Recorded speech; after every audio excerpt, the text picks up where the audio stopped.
Assalamualaikum class. Today we discuss the activity number 1 of class 7 and the question is write the importance of the food type along with their sources and the importance. First is carbohydrate, then the vitamins and then the fat. Firstly we discuss the sources of the carbohydrate and the sources are the rice, potato, apple, banana, oranges. Importance क्या है तो सबसे पहले ये हमें energy provide करता है। Carbohydrate की जो सबसे सिंपलेस्ट फॉर्म है उसे हम क्या कहते हैं, ग्लूकोज कहते हैं।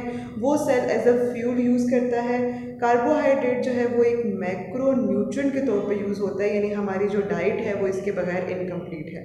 The second is the vitamins. There are different type of the vitamins, जैसे वाइटामिन ए है, वाइटामिन बी है, वाइटामिन सी है एंड वाइटामिन डी है। Firstly we discuss the sources of the vitamins. Vitamin A की source है carat, B के है seeds, nuts और सी के हैं हमारे पास सिट्रस फूड और डी के हैं एग योक। इंपॉर्टेंस इनकी क्या है तो इनकी इंपॉर्टेंस ये है कि हमारी ओवरऑल हेल्थ को मेंटेन करते हैं, हमारी एनर्जी प्रोडक्शन में हेल्प करते हैं, हमारी बॉडी को इम्यूनिटी से बचाते हैं, यानी हमारी बॉडी को इम्यूनिटी प्रोवाइड करते हैं, डिजीज़ से बचाते हैं। वाइटामिन ए जो है वो गुड विजन के लिए ज़रूरी है, वाइटामिन डी हमारी ग्रोथ के लिए ज़रूरी है। The third is the fats. तो फैट्स में हम डिस्कस करेंगे प्लांट सोर्स और एनिमल सोर्स। अगर हम प्लांट सोर्स की बात करें तो हमारे पास प्लांट सोर्स क्या क्या आते हैं, coconut oil, olive oil, nuts वगैरह, और एनिमल सोर्सेज में हमारे पास आते हैं डेयरी प्रोडक्ट्स जैसे कि बटर, चीज़ वगैरह। इंपॉर्टेंस की बात करें तो इसकी इंपॉर्टेंस क्या है, ये एनर्जी सोर्स के तौर पे काम करता है, हमारी बॉडी को प्रोटेक्ट करता है, हमारे जितने भी इंटरनल ऑर्गन हैं उनको, हमारी बॉडी के टेम्परेचर को मेंटेन करता है। Now we discuss the atomic number and the atomic mass. Atomic number की बात करें तो एटम के न्यूक्लियस के अंदर जितने प्रोटॉन्स होते हैं उसका नंबर जो होता है वो एटॉमिक नंबर है। इसका सिंबल है जी, और एज एग्जाम्पल हम डिस्कस करेंगे atomic number of the hydrogen, जैसे इस डायग्राम में गिवन है। अगर आप देखें तो एटॉमिक नंबर ऑफ हाइड्रोजन 1 है, वो इसलिए क्योंकि इसके न्यूक्लियस के अंदर सिर्फ 1 प्रोटॉन है। अब हम नेक्स्ट डिस्कस करते हैं द एटॉमिक मास। तो एटॉमिक मास जो है वो हमें बताता है कितने प्रोटॉन और कितने न्यूट्रॉन हैं किसी भी एटम के न्यूक्लियस के अंदर। यानी अगर हमने मास नंबर मालूम करना हो तो प्रोटॉन और न्यूट्रॉन के नंबर को ऐड करते हैं, जैसे कार्बन का हम कह रहे हैं कि 12 है। अगर आप यहाँ देखें तो न्यूक्लियस के अंदर 6 प्रोटॉन है और 6 ही न्यूट्रॉन है। जब आप इन दोनों को ऐड करेंगे तो हमारे पास कितने कार्बन का हमारा मास कितना बन जाएगा, 12। Thank you so much. Assalamualaikum students, my name is Muzaffer Ghaffar. Today we are going to do the activity number 2 class 8 science, page number 30.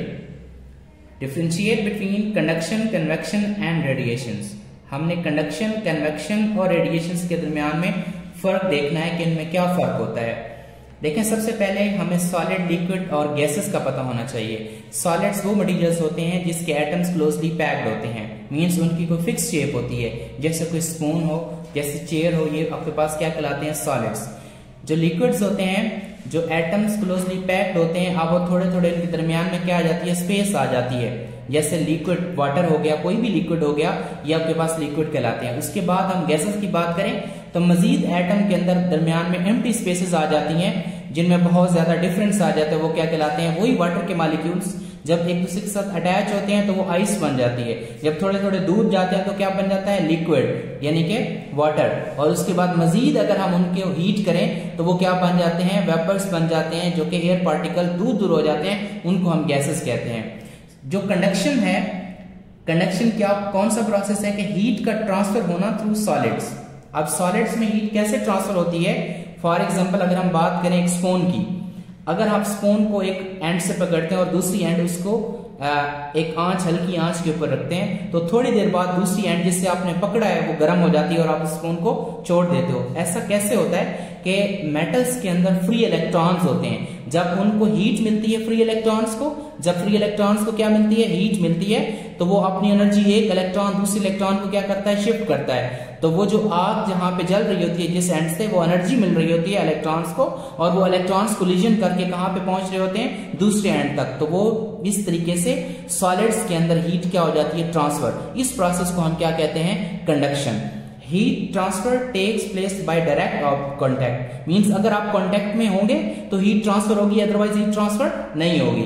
Heat transfer in slow, means heat जो है उसका transfer जो है वो slow process है solids के अंदर। और नीड मैटर, मैटर हमें चाहिए, यानी कि स्पून एक मैटर है, उसके बाद can occur with one object, ये एक ही ऑब्जेक्ट के अंदर अकर हो रहा होता है जो इसके साथ कॉन्टेक्ट में होता है। अगर हम नेक्स्ट बात करें कन्वेक्शन की, तो कन्वेक्शन के अंदर क्या होता है कि लिक्विड्स के थ्रू हीट ट्रांसफर होती है। जैसे heat transfer take within the liquids, ये थोड़ी फास्ट होती है, किससे? सॉलिड से फास्ट होती है। इसके अंदर जो हम मैटर यूज करते हैं वो फ्लूइड्स होता है। पिछले वाले में देखें तो स्पून थी, इसमें हमारे पास फ्लूइड्स होगा, कोई भी फ्लूइड्स लाइक वाटर हो सकता है। उसके बाद occurs due to difference in density, means अगर इन ऑब्जेक्ट्स की डेंसिटी डिफरेंट होगी तो वो उसके अंदर हीट ट्रांसफर होगी। देन अगर हम थर्ड पार्ट की बात करें, रेडिएशंस। रेडिएशन ऐसा प्रोसेस है जिसमें हीट ट्रांसफर होती है थ्रू वेव्स, और वो कौन सी वेव्स होती हैं? Electromagnetic waves.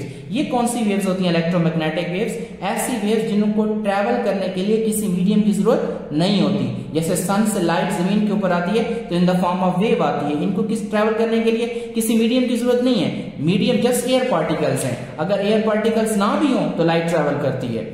जैसे हमें ये बात पता है साइंस में कि अगर स्पेस हो, लाइक वैक्यूम हो, तो उसमें लाइट तो ट्रैवल करती है, साउंड ट्रैवल नहीं करता। इसका मतलब ये हुआ कि इलेक्ट्रोमैग्नेटिक वेव्स ऐसी वेव्स होती हैं जिनको ट्रैवल करने के लिए किसी मीडियम की जरूरत नहीं होती। और जैसे सन से जमीन तक अर्थ के ऊपर हीट पहुंचती है तो विद इन अ सेकंड्स पहुंचती है, विद इन अ मिनट्स पहुंचती है, और ये बहुत फास्ट प्रोसेस है हीट का ट्रांसफर होना through radiations. Does not need matter, इसमें यही बताया गया कि इसमें कोई मैटर की जरूरत नहीं है, हमें किसी स्पून की जरूरत नहीं है, हमें किसी लिक्विड की जरूरत नहीं है, हमें जस्ट एयर पार्टिकल्स। अगर एयर पार्टिकल्स नहीं भी है तो तब भी आपके पास क्या होगी? ट्रांसफर होगी। ऑल ऑब्जेक्ट्स रेडिएट एनर्जी, जितने भी ऑब्जेक्ट्स होती हैं वो एनर्जी को क्या करते हैं? रेडिएट्स करते हैं। मींस जब लाइट एक पार्टिकल से एक जगह से दूसरी जगह के किसी पार्टिकल्स के ऊपर पड़ती है तो वहां से क्या निकलती है? रेडिएशंस। उसका मतलब है एनर्जी क्या हो रही है? रेडिएट हो रही है। थैंक यू स्टूडेंट्स, ये आज का हमारा टॉपिक था कंडक्शन, कन्वेक्शन एंड रेडिएशंस, जिसके कम से कम हमें 3 पॉइंट्स पेपर्स में लिखने होते हैं, और ये 3 पॉइंट्स जो है मैंने आपको बता दिए हैं। जी आप डिफरेंस में हमेशा जब भी आप डिफरेंस लिखेंगे स्टूडेंट्स, उसमें आपने 3 पॉइंट्स लिखने हैं, 3 कंडक्शन के, 3 कन्वेक्शन के और 3 रेडिएशंस के। Thank you. अस्सलाम वालेकुम students, hope so you are all good. बच्चों, आज हम साइंस ग्रेड 7 की एक्टिविटी नंबर 3 के बारे में बात करेंगे। इस एक्टिविटी में आपको इलेक्ट्रॉनिक कन्फिग्रेशन ड्रॉ करनी है कुछ एलिमेंट्स की, जिनमें sodium, magnesium, beryllium, nitrogen, boron, neon और फ्लोरीन शामिल हैं। ठीक है, आपके पास ये स्पेस प्रोवाइडेड है, इसमें आपने ये काम करना है। इससे पहले बच्चों आपको पता होना चाहिए कि केमिस्ट्री में या साइंस में हम एलिमेंट्स को एक टेबल की फॉर्म में अरेंज करते हैं। ये टेबल एटॉमिक नंबर्स की बेसिस पे होता है, जिसे हम पीरियोडिक टेबल कहते हैं। पीरियोडिक टेबल जो है इसमें एलिमेंट्स होते हैं डिफरेंट, उनको एटॉमिक नंबर गिवन होते हैं। अब आपने यहाँ पे इलेक्ट्रॉनिक कन्फिग्रेशन जो ड्रॉ करनी है, इसका मतलब ये है कि आपने नंबर ऑफ इलेक्ट्रॉन्स यहाँ से पीरियोडिक टेबल से देख के आपने ड्रॉ करना है कि कैसे इलेक्ट्रॉन्स शेल के अंदर अरेंज हैं।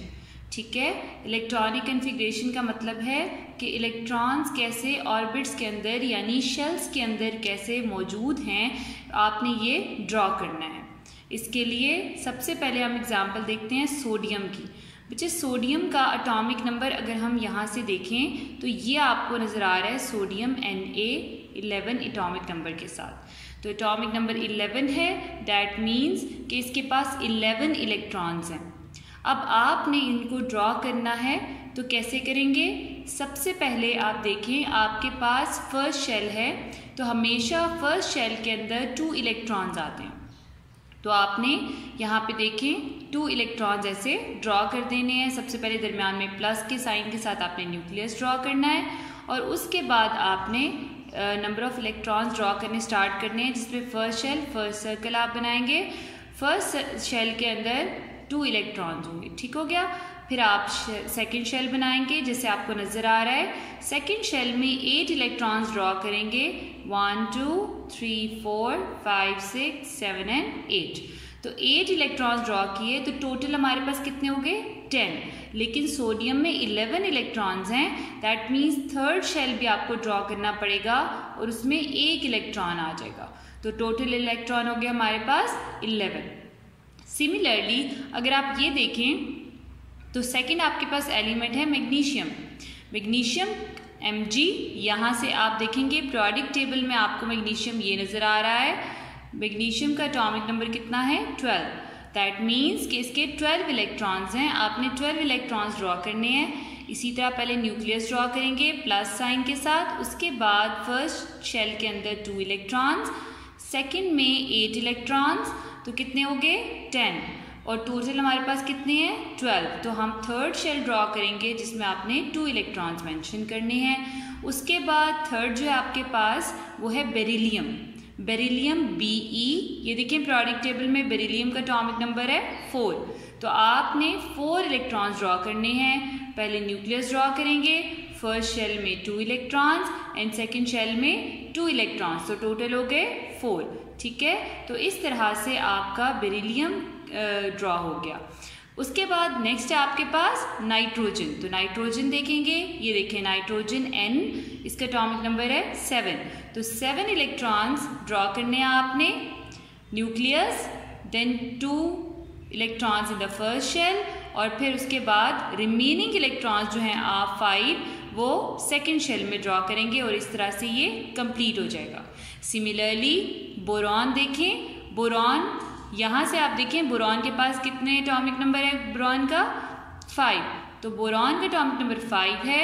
इसी तरह सबसे पहले आप न्यूक्लियस ड्रॉ करेंगे, फर्स्ट ऑर्बिट जो है या फर्स्ट शेल है उसके अंदर 2 इलेक्ट्रॉन्स, एंड देन सेकेंड में आप रिमेनिंग ड्रॉ करेंगे, वो कितने हैं 3, तो टोटल हो गए 5। तो इस तरह से बोरॉन का एटॉमिक नंबर 5 और 5 इलेक्ट्रॉन्स आपने ड्रॉ कर दिए। फिर उसके बाद नियॉन, नियॉन देखें Ne, एटॉमिक नंबर 10, तो 10 इलेक्ट्रॉन्स ड्रॉ करने हैं। फर्स्ट शेल में इसी तरह 2 एंड सेकेंड शेल में 8 इलेक्ट्रॉन्स ड्रॉ करेंगे, तो ये आपका जो इलेक्ट्रॉनिक कॉन्फ़िगरेशन है इसकी कंप्लीट हो जाएगी, और इस तरह से 10 इलेक्ट्रॉन्स आपने फिल कर दिए। ओके जी, उसके बाद आपके पास लास्ट जो है वो है फ्लोरीन। तो फ्लोरीन आपने ड्रॉ करना है। यहाँ से देखें फ्लोरीन का एटॉमिक नंबर हो गया 9। दैट मीन्स आपने 9 इलेक्ट्रॉन्स ड्रॉ करने हैं। सबसे पहले दरमियान में न्यूक्लियस, उसके बाद फर्स्ट शेल में 2 इलेक्ट्रॉन्स, एंड देन रिमेनिंग आप सेकेंड शेल में बनाएंगे, वो 7 होंगे। ठीक है, 2 4 6 एंड 1 7, तो 7 इलेक्ट्रॉन्स आपने सेकेंड शेल में ड्रॉ करने हैं, और फर्स्ट शेल में आपने 2 इलेक्ट्रॉन्स ड्रॉ करने हैं। इस तरह से electronic configuration of fluorine complete हो जाएगी। Students always remember, Allah help those who help themselves. अपना बहुत सारा ख्याल रखें। अल्लाह हाफिज़।